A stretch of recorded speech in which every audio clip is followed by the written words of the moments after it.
আসসালামু আলাইকুম। চলে আসলাম আমাদের করিমগঞ্জ গরু ছাগলের হাটে। এই হাটটি 40 বছর পর আবার জেগে উঠেছে। আলহামদুলিল্লাহ বেচা কিনি ভালো হচ্ছে। এখানে গরু অনেকটি দেখি।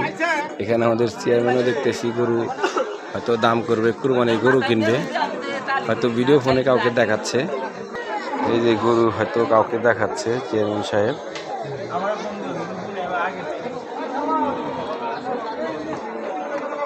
তো গরু পছন্দ হয়েছে এই গরুটা, আর অনেক গরু ছাগলই উঠছে।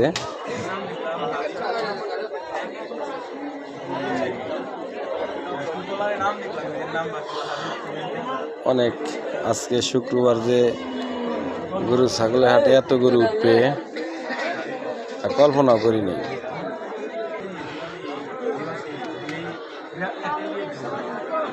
অনেক গরু ছাগল উঠছে, বেচা কিনি হইতেছে আলহামদুলিল্লাহ।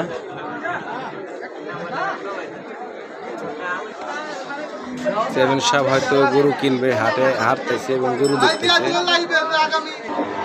আর বিশেষ করে একটি ঘটনা, আগামী সোমবারে কিনতে পারবেন, দেখতে পারবেন।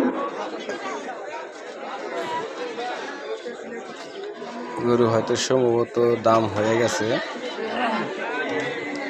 আগামী সোমবারে গরু ছাগলের হাট বসবে ঈদের আগে, ঈদ উপলক্ষে শেষ হাট হবে সোমবার। এই গরুর হাট ঈদের আগে, ঈদের উপলক্ষে।